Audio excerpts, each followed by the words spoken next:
C'est la mafia. Ils te rendent service, mais après, tu dois payer. Tu rentres dans le club, d'accord? On ne peut plus sortir du club de la mafia, c'est terrible. Dans la Kabbalah, il y a beaucoup d'endroits où ils citent maintenant certains noms de dieux que tu peux utiliser pour toutes sortes de choses. Donc il y a des choses qu'on ne voit pas, mais qui sont là. Dieu aussi. Donc la réalité, elle est spirituelle. Et ce que nous voyons, c'est ce que nos sens voient, mais c'est un leurre.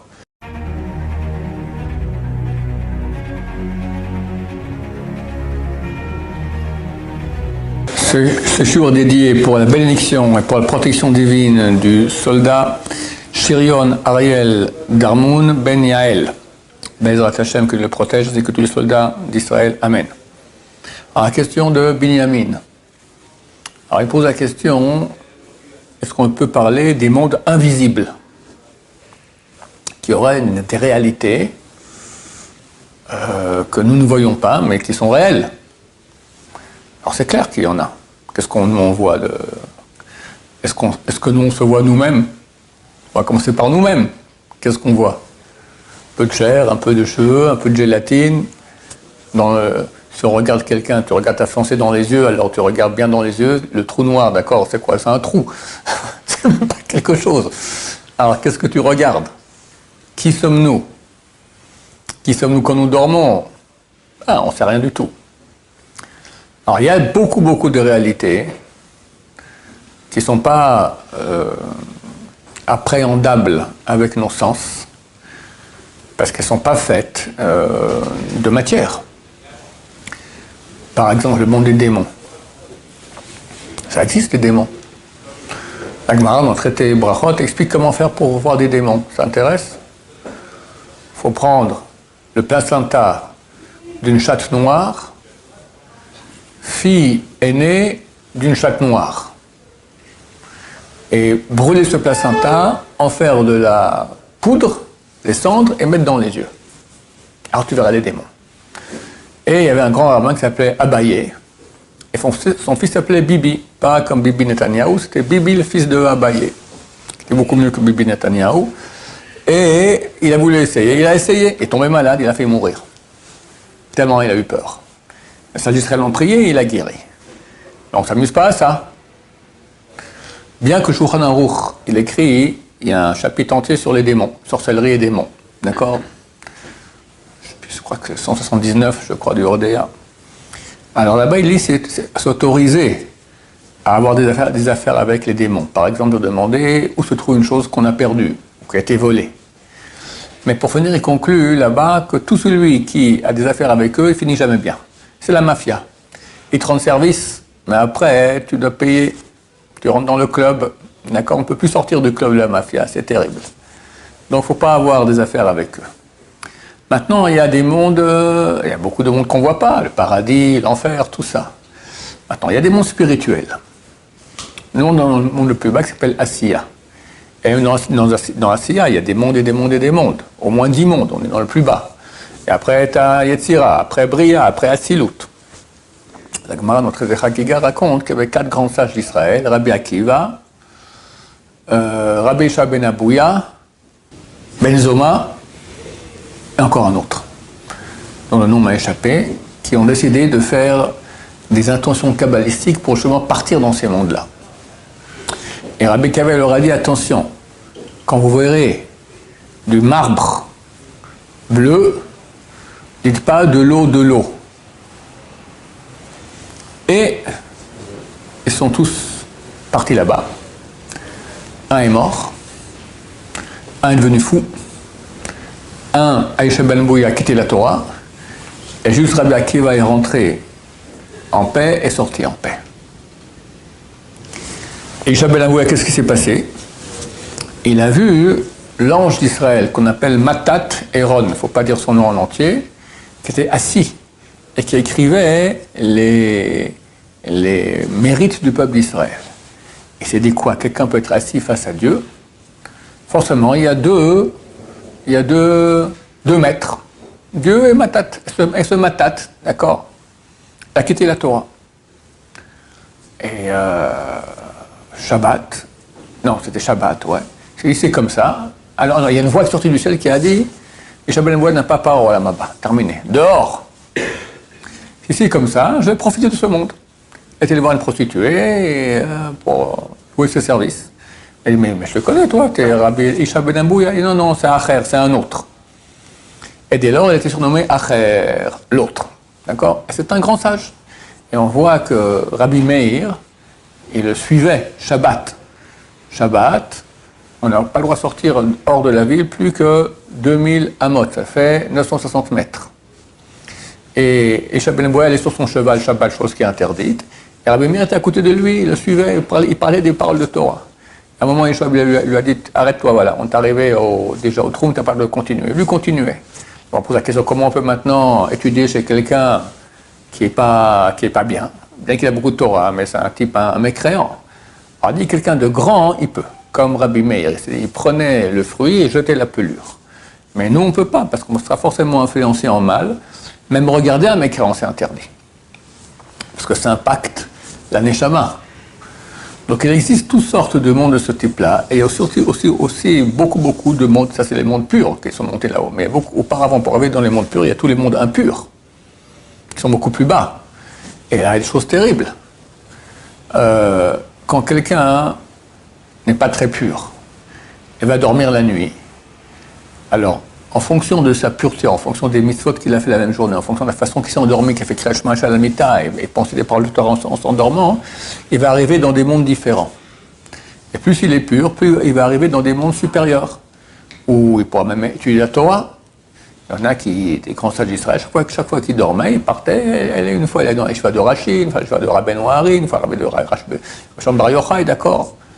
Il y a un rabbin qui a écrit un livre entier sur toutes sortes de questions qu'il a posées dans le ciel. C'était Rabbi Yaakov de Troyes, d'accord, du Moyen-Âge, toutes sortes de questions. La halakha, on ne prend pas tellement ce livre, c'est pas un des grands livres des décisionnaires, parce que le Bashamayim, la Torah n'est pas dans le ciel, elle c'est sur terre. On ne fixe pas la halakha d'après des questions qu'on pose là-haut, d'accord. Preuve en est que dans Baba Messia, on raconte l'histoire de Tanoro chez l'Achnai. Il y avait un four en terre. C'était des fours qui étaient portatifs. Alors un four portatif en terre, ou comme tout ustensile en terre, en argile, etc., en poterie, si quelque chose d'impur le touche, il devient impur. Par exemple, un lézard mort tombe dans un four pareil, chose qui peut arriver, ben, le four devient impur. Une femme nida a touché, il devient impur. Un morceau de mort a touché, etc. Comment on fait pour purifier? Alors, si c'est des instruments de métal, on les trempe au mikvé, mais si c'est un instrument de poterie, il n'y a aucune solution, on le casse. Les sages d'Israël se sont posé la question, qu'est-ce qui se passe si on le casse en lamelles, et après, on le recolle? Est-ce que l'impureté revient ou pas? Discussion entre deux grands sages d'Israël, Rabbi Ezer et Rabbi Yoshua. Un dit, oui, il devient impur, l'autre dit, non, il reste pur. Et la majorité des sages d'Israël étaient avec Rabbi Yoshua, contre Rabbi Eliezer, qui était un grand de Torah. Il semblerait que c'était un Gilgoul, une réincarnation de Moshe Rabbeinu. C'est le premier rabbin qui est cité dans la Gemara et dans la Mishnah. Rabbi Eliezer Agadol, le grand Rabbi Eliezer, pas n'importe quoi. Lui dit un avis et tous les sages d'Israël disent autrement. Et Rabbi Eliezer dit, si j'ai raison, que cette rivière parte dans l'autre sens. Elle part dans l'autre sens. Rabbi Yoshua dit, on n'a même pas des preuves de rivière qui partent dans l'autre sens. Si j'ai raison que ce carubier se lève maintenant et aille se replanter là-bas, le carubier se lève, il va se planter là-bas. On n'a même pas une peur du carubier. Si j'ai raison que les parois du Beth Midrash tombent, elles commencent à tomber. Rabbi Yoshua dit, arrêtez-vous. Les sages d'Israël sont en dispute, c'est pas votre affaire. Alors elles sont restées comme ça. Si on remonte, c'est un manque de kavod pour Rabbi Eliezer qui a dit de tomber. Si on tombe, c'est un manque de kavod pour Rabbi Yoshua. Elles sont restées penchées jusqu'à ce jour-là. Ça expliquait pourquoi il y avait des mauvais architectes à l'époque et que les parois sont restées tordues. À la fin, une voix descend du ciel qui dit, Rabbi Eliezer a raison. Quel courage d'Ibn Israël. Quel courage des sages d'Israël. Rabbi Yoshua a dit, on n'écoute pas les voix du ciel. La halakha est tranchée par les sages d'Israël. Point.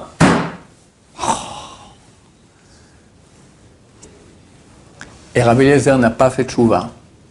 Et il a été excommunié, et quand il est mort, ils ont mis une pierre sur son cercueil. Rabbi Eliezer Agadol, c'est le plus grand rabbin qui est cité dans la Mishnah, le premier qu'on cite. Bon, alors on voit en tout cas que dans le ciel, il y a eu une discussion. Qui a raison? et une voix est descendue du ciel. Donc il y a des réalités que nous ne connaissons pas. Maintenant, je voulais commencer à expliquer que quand on dort, alors on commence à monter, à monter, à monter, à monter. Si on arrive à monter.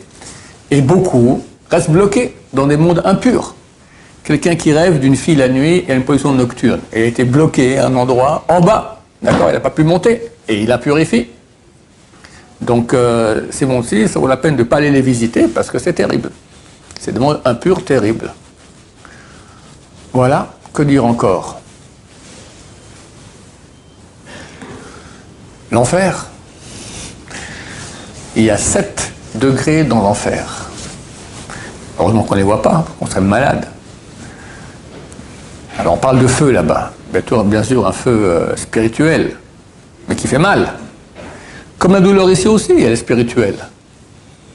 La douleur, qu'est-ce que c'est? Tu as un nerf, et quand il touche une chose qui est une flamme, par exemple, alors elle envoie un message électro-nerveux au cerveau, et là-bas, tu as le neurone qui commence à faire tric, tric, tric, tric, comme ça, d'accord? Et la neurone envoie un message à moi. Moi, je ne suis pas physique, moi je suis spirituel. Maintenant, je peux annihiler ce service, d'accord? C'est un service, parce que quand je mets mon doigt sur une flamme, aïe! Heureusement, parce que sinon, je laisserais mon doigt sur la flamme, et tout que ça sent le roussi, d'accord? C'est terrible. Ravruta, sa fille, avait ouvert une vitre comme ça, elle s'était ouverte ici, les veines et les nerfs aussi. Alors on a dit, fais très attention, parce que si tu poses ta main, par exemple, sur une plaque bouillante, d'accord, elle peut brûler et tu sens rien. Comme je dis, ça sent le roussi, oh la main est toute noire, d'accord, mort. Et ça repousse, je crois que ça repousse toutes les semaines 1 centimètre, ou tous les mois 1 centimètre. Le nerf reprend pour arriver, etc. Donc, la douleur elle-même, c'est quelque chose de spirituel, parce que bien que ça passe par un chemin physique, ça arrive à la neurone. Ok, mais la neurone, c'est pas elle qui souffre. Elle est excitée, elle envoie un message à qui? À moi. Moi, je ne suis pas physique, moi je suis spirituel. Donc la souffrance, elle est spirituelle. Maintenant, Dieu peut faire souffrir quelqu'un, comme il souffre ici sur Terre, sans qu'il y ait besoin qu'il y ait ni un corps, ni un feu. Ça s'appelle l'enfer. D'accord? C'est écrit que là-bas, dans le premier degré le plus cool, le feu est 60 fois plus fort qu'ici. Et le deuxième d'après, tu vas mettre des toits en maths, d'accord, il est 60 fois plus fort que le premier. Donc ça fait 60 au carré. Combien ça fait? 3600. C'est ça? C'est ça? Bon, tu vas mettre pour le troisième maintenant. Le troisième est 60 fois plus fort que le deuxième. 60 fois 3600. Ça fait pas mal. Jusqu'au septième. Et après, il y a encore dessous un autre, qui est pour, je ne vais même pas vous dire pourquoi. Et ceux qui vont là-bas n'en sortent jamais. Mort. Alors de même qu'il y a tout le monde des démons et le monde de l'enfer, il y a aussi les anges. Il faut savoir qu'il y a 4 mondes, comme j'ai dit auparavant. Le plus haut, c'est Hatzilut. Nous, on vient de la Hatzilut. Les anges viennent du monde qui est au-dessous de la Hatzilut, qui s'appelle la Bria. C'est pour ça qu'il est écrit dans les prophéties de Bilaam. Bilaam, c'est le plus grand prophète non juif. Alors il dit Ka'et Yamer l'Israël ou les Yaakov et l'Israël mapal el. Un jour viendra, on dira à Yaakov et à Israël, que fait Dieu? Que les non-juifs, très bientôt, viendront nous dire écoutez, vous êtes branchés avec Dieu là-haut, voyez tout, racontez-nous un peu qu'est-ce qu'on doit faire. D'accord? Voilà, on sera le guide des nations, comme c'est écrit Or la Goïm, peuple d'Israël, est une lumière pour les nations. On a une mission d'aller prodiguer la parole de Dieu aux nations. Mais, et ça l'Israël on dit, c'est pas seulement les nations qui vont venir, c'est les anges eux-mêmes. Ils vont venir, hey, Binyamin, t'es sympa, dis-moi, qu'est-ce qu'il fait Dieu? Moi, je suis le 3e monde, toi, tu es du 4e, tu vas beaucoup plus haut que nous. Aujourd'hui, on est tout en bas, alors notre racine, elle est là-haut. Mais à l'époque messianique, alors on va arriver à une connaissance qui correspond à notre source. Même aujourd'hui, en Kabbalah, en mystique juive, les kabbalistes les plus grands n'étudient que extériorité de extériorité. Donc, c'est la pelure de la pelure. Maintenant, tu as intériorité d'extériorité, tu as extériorité d'intériorité, tu as intériorité d'intériorité. Et comme à reviendra, on va étudier intériorité d'intériorité, les grands secrets de la mystique juive, que Dieu veut qu'on apprenne. C'est certainement pas ce que je veux dire maintenant, mais en passant, on pourra aussi utiliser les noms de Dieu. Dans la Kabbalah, il y a beaucoup d'endroits où il cite maintenant certains noms de Dieu que tu peux utiliser pour toutes sortes de choses. C'est absolument interdit de le faire. Interdit. Celui qui fait ça, c'est terrible, la vengeance divine qui arrive, parce que de petits poux puants, comment tu vas, tu utilises le nom de Dieu pour tes choses. Mais on peut, par exemple, on peut faire une téléportation. Tu vas aller voir ta mère maintenant à Fribourg, d'accord? Alors, tu prends un bambou qui fait 2 mètres. Il y a un certain nombre de Dieu que je peux te donner, d'ailleurs. Tu mets, je ne connais pas les points, je ne connais pas les voyelles, donc ça ne marche pas. Tu mets ça en parchemin, tu mets dans le bambou, tu te mets à Califourchon et Harry Potter. Je vais maintenant à Fribourg. Et je crois qu'Harry Potter, ça vient de là. Ils ont dû voir dans l'Antiquité des rabbins, enfin, parce que les grands rabbins, parce qu'on voit là-bas, moi j'ai pas vu Harry Potter, mais cette séquence j'ai vu, d'accord, on voit avec des chapeaux, avec des grandes barbes. C'est les rabbins avec les grandes barbes, qui ça peut être, hein? D'accord? Donc ça vient de chez nous. Toutes les choses qu'on peut faire, alors, on n'a pas le droit de le faire, mais à l'époque messianique, on le fera, d'accord? On sera à un très très haut niveau, donc il n'y aura aucun problème. Alors il y a aussi le monde des anges. Il y a 10 degrés d'ange. Maïmonide, le Rambam, qui était un homme très très peu kabbaliste, très très terre à terre, il les cite dans les Sodei HaTorah. D'accord? Depuis les plus hauts jusqu'aux plus bas. Maintenant, on ne les voit pas, ces anges. Et c'est certain qu'ils ont un impact et un rôle. C'est décrit qu'il y a des anges qui sont plus grands que le monde entier. C'est marqué que chaque brin d'herbe, il a aussi un ange qui le tape dessus et qui lui dit « grandis ». Donc il y a toutes sortes d'anges, des petits, des grands, des moyens. Donc il y a une réalité spirituelle qui est énorme. Ce que nous, on voit rien, on voit la semelle de l'être. D'accord? La semelle, même pas la chaussure. On voit rien. Mais c'est clair que tu vois un monde qui est parfait. Alors tout ce que les gens appellent la nature, d'accord? Mais la nature, elle est extrêmement performante. J'avais il n'y a pas longtemps quelqu'un qui était chez moi, un enfant de 12 ans. Et il a des questions, enfin il ne croit pas en Dieu, il pense qu'il ne croit pas en Dieu parce qu'il ne le voit pas. Alors j'ai pris mon mouchoir, je lui ai dit regarde, qu'est-ce qui se passe? Je n'ai pas dit à lui, j'avais 2 enfants, un petit enfant à moi et cette personne-là aussi. J'ai posé aux 2, du genre que je pose plutôt à mon... Et ben, c'est la force de la gravitation. Tu es d'accord? Oui, force. Alors il y a une force? Oui, bien sûr qu'il y a une force. Pourtant je ne la vois pas. Tu la vois cette force? Regarde. Hein? On ne la voit pas. Donc il y a des choses qu'on ne voit pas, mais qui sont là. Dieu aussi. Ah, il était baba, d'accord. Regarde maintenant le monde. Il y a plein de forces. On sait qu'il y a des cycles géologiques, etc. Extraordinaires. Ne serait-ce que... une fois, il y a 300-400 ans, un type rentre chez un grand, je crois que c'était Newton, je ne sais plus, chez un grand astronome, et il a fait une machine. On voyait la Terre, la Lune, les astres, comment ça tournait comme ça, on tournait, ça bougeait. C'est extraordinaire ce truc-là, qui vous a fait ça? Il dit, ça s'est fait tout seul. On raconte des histoires, non, ça fait tout seul. Mais on raconte des histoires, c'est pas fait seul. Alors ça s'est pas fait seul. Par contre, le vrai, qui est beaucoup plus précis que celui-là, il s'est fait tout seul. Donc c'est clair qu'il y a une réalité, la réalité elle est spirituelle. Beaucoup de gens te diront, tu vas faire quoi dans la vie? Moi, au début, quand je fais tchouva, tu vas faire quoi? Je vais étudier la Torah. Bon, ok, bon, mais il faut être réaliste. Réaliste. Aller faire de l'argent, c'est réaliste, ça. D'abord, l'argent que tu fais, c'est pas toi qui le fais. Si Dieu décide que tu as Torah, si tu décides que tu n'auras pas, tu n'auras pas. Tu peux faire beaucoup d'argent et le perdre, tu peux faire rien du tout, tu reçois plein d'argent. Qu'on n'a pas vu ça? L'argent vient de Dieu, c'est vraiment pas réaliste d'aller faire de l'argent. Par contre, quand j'étudie la Torah, c'est clair que je crée la réalité la plus tangible, la plus solide, la plus lumineuse qu'il y a dans l'univers. Sauf que c'est pas ici, dans le matériel, c'est dans le spirituel. Mais on est spirituel. On n'est pas matériel. L'être humain, il est matériel, le corps, il est matériel, le corps. Qu'est-ce que tu dis? Oui, grave erreur. Tu as fait un peu de physique dans ta vie. Alors tu as les cellules. Les cellules sont divisées en quoi? En molécules. Les molécules en quoi? En atomes. Les atomes en quoi? En noyaux, qui sont faits de protons et de neutrons, et les électrons qui tournent très loin du noyau, très vite. Tu prends l'atome. Combien de vide il y a dans un atome? Le vide. Ah, tu as que le noyau, et très loin, les électrons qui tournent. Donc, de très loin, entre les deux, qu'est-ce qu'il y a? Du vide. Maintenant, prends un être humain, prends un corps humain, enlève tout le vide des atomes, tu prends que les noyaux et les électrons. Ça ne se voit pas à l'œil nu. Ça ne se voit pas à l'œil nu. Donc, tu es un homme invisible. Pourtant, je te vois. Quand c'est que je te vois? Et puis si je te touche, hein, mon poing il touche la table, ça touche bien. Donc c'est solide. Comment ça se fait si c'est du vide? Hein? Eh bien, les électrons, quand ils tournent très vite, ils forment un champ électromagnétique. Un champ. C'est rien.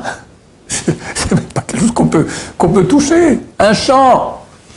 Mais ce champ, il fait que lorsque je donne un coup de poing sur la table, le champ électromagnétique de mon poing, il va heurter le champ électromagnétique de la table. Et si on est en voiture à 150 km/h et on fait un boom, on rentre dans un pylône, alors ça fait très mal. Les champs électromagnétiques. Et comment ça fait que je te vois? Parce que les photons qui partent de l'ampoule, ils vont heurter le champ électromagnétique de ces électrons et ça va rebondir dans ma rétine et je te vois. Mais en fait, c'est l'homme invisible. C'est que des champs. Donc la réalité, elle est spirituelle. Et ce que nous voyons, c'est ce que nos sens voient, mais c'est un leurre. C'est la vraie réalité dans laquelle il faut beaucoup investir, Bezrat Hashem. Baruch Adonai, l'olam, amen, amen.